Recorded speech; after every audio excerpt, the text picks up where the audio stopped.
Hello नमस्कार, आपल्या चॅनलवर तुमचं स्वागत आहे। तुम्हाला वाटत असेल खूप दिवसानंतर आली, तर त्यासाठी आधी क्षमा असावी। खूप दिवसानंतर आज पुन्हा एकदा एक व्हिडिओ टाकते आणि माफ करा, मध्ये काही दिवस कुठलाही व्हिडिओ कविता काही टाकली नव्हती आणि तशी होती काही।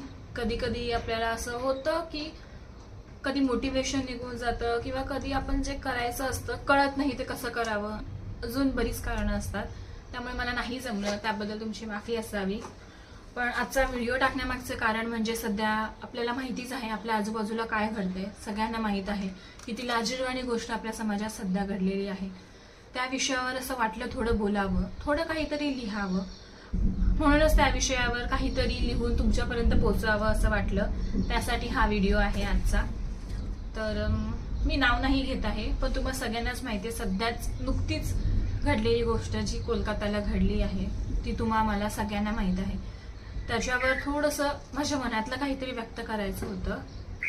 काही बोलण्यापूर्वी मला असं वाटते मी माझ्या कवितेला सुरुवात करते। तुम्हाला कविता कशी वाटली ते मला सांगा। काही चुकलं मुकलं असेल तर माफ करा, पण जे काही आहे ते मनापासून आहे, तुमच्या मनापर्यंत पोहोचेल अशी मला आशा आहे। तर आजच्या कवितेचा विषय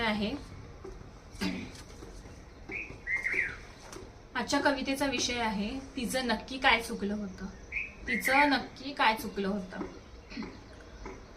तिचीही खूप स्वप्न होती, तिलाही यशस्वी व्हायचं होतं। तिचीही खूप स्वप्न होती, तिलाही यशस्वी व्हायचं होतं। आकाशी मोठी झेप घ्यायची होती, स्वतःचं नाव सिद्ध करायचं होतं। आकाशी मोठी झेप घ्यायची होती, स्वतःचं नाव सिद्ध करायचं होतं। मग यात तिचं नक्की काय चुकलं होतं। यात तिचं नक्की काय चुकलं होतं। आई वडिलांचा ती अभिमान होती, समाजासाठी एक अप्रतिम उदाहरण होती। आई वडिलांचा ती अभिमान होती, समाजासाठी एक अप्रतिम उदाहरण होती। स्वतःच्या जीवाची पर्वा न करता ती दुसऱ्याचा जीव वाचवण्यासाठी लढत होती। स्वतःच्या जीवाची पर्वा न करता ती दुसऱ्याचा जीव वाचवण्यासाठी लढत होती। यात आता नक्की तिचं काय चुकलं होतं। यात तिचं नक्की काय चुकलं होतं। मुलगी असूनही घराबाहेर पडलीसच कशी, मोठी स्वप्न बघायला तू शिकलीसच कशी। मुलगी असूनही घराबाहेर तू पडलीसच कशी, मोठी स्वप्ने बघायला तू शिकलीसच कशी। मुलांच्या खांद्याला खांदा लावून चाललीसच कशी, मुलांच्या खांद्याला खांदा लावून चाललीसच कशी। हीच चूक होती का रे तिची, हीच चूक होती का रे तिची।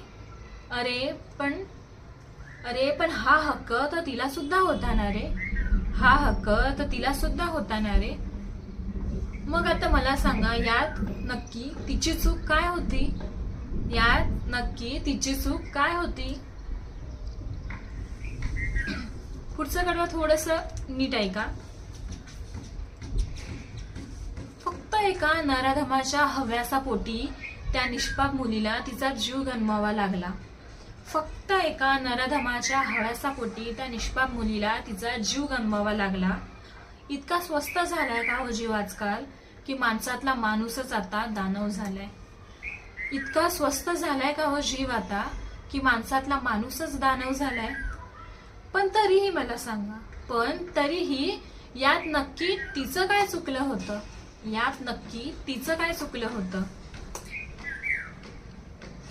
शेवटचं कडवे पुढचं तुमच्या आमच्या सगळ्यांसाठी आहे, थोडंसं नीट ऐकावं। त्या दिवशी संपूर्ण देश स्वातंत्र्य दिन साजरा करत होता, पण मात्र तिला स्वातंत्र्याचा अधिकार नव्हता का रे। त्या दिवशी संपूर्ण देश स्वातंत्र्य साजरे करत होता, तिला स्वातंत्र्याचा अधिकार नव्हता का आजही स्वातंत्र्याला 78 वर्ष पूर्ण होऊन सुद्धा एका मुलीला साधं जगण्याचंही स्वातंत्र्य नाही। का आजही स्वातंत्र्याला 78 वर्ष पूर्ण होऊन सुद्धा एका मुलीला साधं जगण्याचंही स्वातंत्र्य नाही। का ती एक मुलगी आहे, का ती एक मुलगी आहे, हेच तिचं चुकलं होतं, हेच तिचं चुकलं होतं का। धन्यवाद। कशी वाटली कविता मला सांगा. ह्यात काही चुकलं मुकलं असेल, काही तुम्हाला आवडलं नसेल तर तेही मला सांगा. त्यासाठी मी तुमची क्षमा मागते. पण हा विषयच थोडासा असा आहे की असं वाटलं की याच्यावर बोलावं, आपलं मन व्यक्त करावं. आता आज रक्षाबंधन आहे, म्हणजे भावा बहिणीचा दिवस आहे. आज बहीण आपल्या भावाला रक्षेचा धागा बांधते. ती आपल्या भावाकडे तिच्या रक्षेची, तिच्या सुरक्षेचं वचन घेते. पण त्यासोबत माझी एकच मागणी आहे की आपल्या भावाला आपल्यासोबत, आपल्या आईसोबत, सगळ्या देशातल्या आई, बहीण, मुलगी या सगळ्यांचं रक्षण करायचं एक वचन घ्या. त्याच्याकडून हेही वचन घ्या की तो त्याच्या समोर असलेल्या अन्यायाला तोंड देईल. त्याच्या समोर कुठल्या मुलीसोबत काही चुकीचं घडत असेल तर तो तिथे उभा राहील. हे सुद्धा एक छोटंसं वचन आज आपण आपल्या भावाकडे मागूया. जर तुम्हाला या विषयावर काही तुमच्या प्रतिक्रिया द्यायच्या असतील, काही तुमच्या मनातलं सांगायचं असेल तर मला नक्की सांगा. मी तुमच्या कमेंटची वाट बघीन. काही चुकलं असेल तर माफ करा. खूप दिवसानंतर मी पोस्ट केलेली आहे आणि आता हे चॅनल असं सुरू ठेवण्याचा मी प्रयत्न करीन. जास्तीत जास्त व्हिडिओज, कविता तुमच्यापर्यंत पोहोचवेल. तर मला अशीच साथ देत राहा. आणि जर व्हिडिओ आवडला असेल तर लाईक करा, शेअर करा आणि आपल्या चॅनलला जो सबस्क्राईब केलं नसेल तर नक्की करा. तोपर्यंत टाटा, बाय बाय. रक्षाबंधनाच्या तुम्हा सगळ्यांना खूप खूप शुभेच्छा. धन्यवाद.